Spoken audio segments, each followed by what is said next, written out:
Hey guys, what's up? On today's episode of Let's Talk Book of Boba Fett, we are going to be talking about who is going to be the next Mandalore. So, you guys are probably familiar with Mandalorian culture and that there is a planet called Mandalore. However, the leader of the Mandalorian people has been called Mandalore. In the Disney canon, it's been established that the Mandalore is usually someone that holds the dark saber. However, in the canon, there is often conflicting opinions, even among the Mandalorian people, of what it means to be the Mandalore. Now, when we look at the Clone Wars, during the time of the Clone Wars, we had Pre Vizsla, who was the leader of the Death Watch, a Mandalorian extremist group, and he held the dark saber. So it's often viewed that Pre Vizsla was the Mandalore of that time. However, the Duchess Satine of Mandalore, who arguably ruled the most Mandalorians during that time, did not wield the Darksaber and was a pacifist. Fast forward to late in the Clone Wars, Pre Vizsla retakes the planet Mandalore and is quickly defeated by Darth Maul in a trial by combat. With Darth Maul defeating Pre Vizsla and claiming the Darksaber, by Mandalorian law, he was the rightful Mandalore. However, characters like Bo-Katan did not see it that way, and that started a civil war. Cut to the time of the Empire, and again we have conflicting opinions on who is the leading ruler or Mandalore of the Mandalorian people. You have Gar Saxon, who is the imperial face of the Mandalorians. However, also during this time you have Sabine Wren, who gets the Darksaber from Darth Maul and begins to train with it. However, Sabine Wren would not be seen as Mandalore, even though she has the Darksaber, because she did not lead Mandalorians. She does eventually give that Darksaber to Bo-Katan, who unites many Mandalorian tribes and then leads them against the Empire. Now, as we see in the Mandalorian TV show, things between the Mandalorians and the Empire did not go well. Bo-Katan lost the Darksaber, and the Mandalorian people are still recovering from the Imperial occupation. Now, as we see in the Mandalorian Season 2, Dindajarn gets the Darksaber from Moff Gideon through trial of combat, and so he is the rightful owner of the Darksaber and potentially the rightful leader of the Mandalorians. With that being said, as we currently know, Din is not interested in leading the Mandalorians. However, Bo-Katan is still very much interested in leading the Mandalorians and taking back the planet Mandalore. So that leaves us with a question. Who is going to be the next leader of the Mandalorians? Based off of what we've talked about and who's still alive, I think there's 4 viable candidates. First, we have Bo-Katan. Bo-Katan is the most viable option currently, as she has a lot of experience in leading the Mandalorians. She's a champion of her people, she's fighting to reclaim the planet, and she's even wielded the Darksaber in the past. However, I don't think that Bo-Katan is going to be the leader that Disney puts on the Mandalorian throne. First of all, Bo-Katan has had her chance, and she failed. We also know that Bo-Katan holds certain prejudices against other Mandalorians. We see that even though Darth Maul rightfully claimed the throne of Mandalore, she was completely against it. We've also seen her comments towards Death Watch, a group that she used to be a part of, and how she called them religious zealots.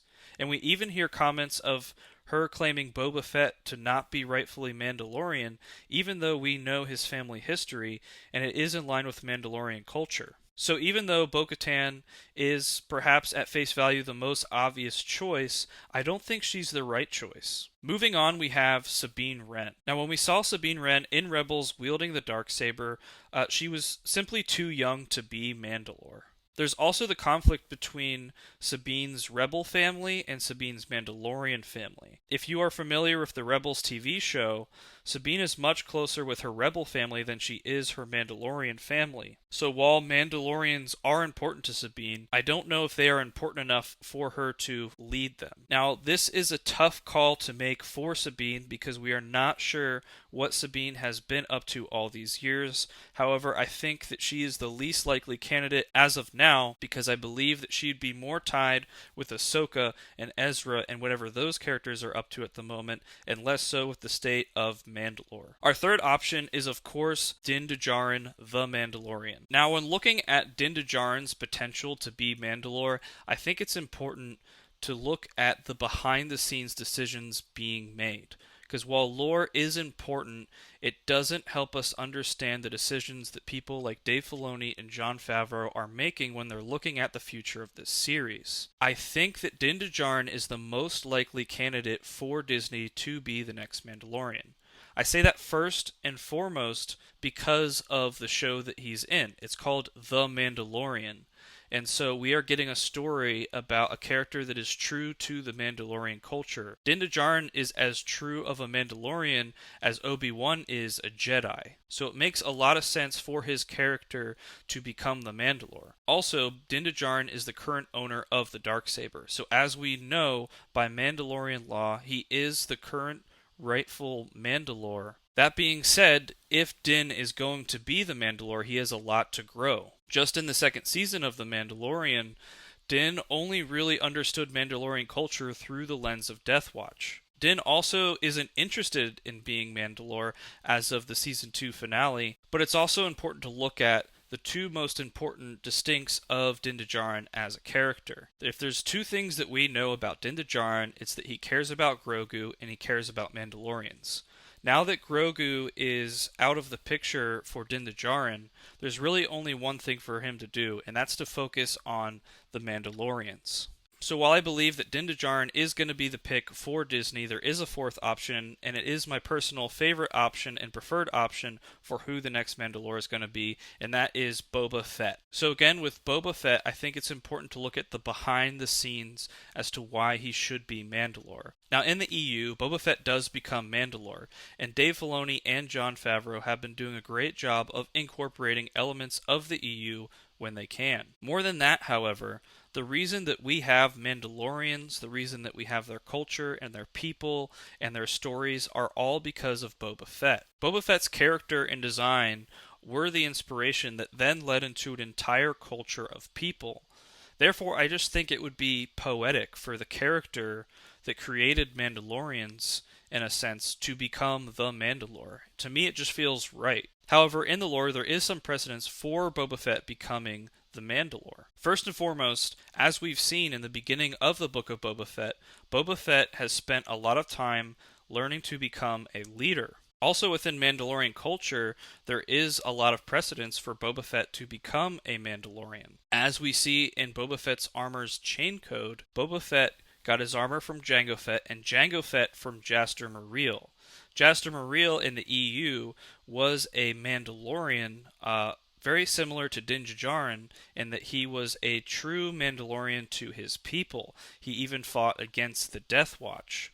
So while the Fett name is not a notable Mandalorian house, and Jango Fett was not a notable Mandalorian opposed to his bounty hunting career, they are true Mandalorians, and it would make sense for Boba Fett to reclaim his Mandalorian status in this underdog type story, as more important Mandalorians like Bo-Katan would look down on him.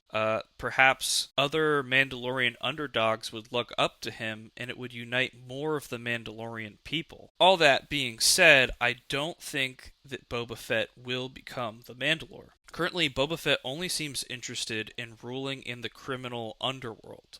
As he stated himself, he's not really interested in Mandalore. Now that could quickly change as Boba Fett becomes comfortable in ruling, and we may even see this develop later on in the show. However, with Boba Fett ruling the criminal underworld, it would make sense to reserve the spot of the Mandalore to a character like Dindajarn. Now there are other viable options for Mandalore in smaller characters like Ursa Wren, Sabine's mom, or my personal favorite, Fen Rao. However, I don't see them as viable options, but interesting ones nonetheless. Anyways, guys, what do you think? Comment below and let me know who you think the next Mandalore is going to be.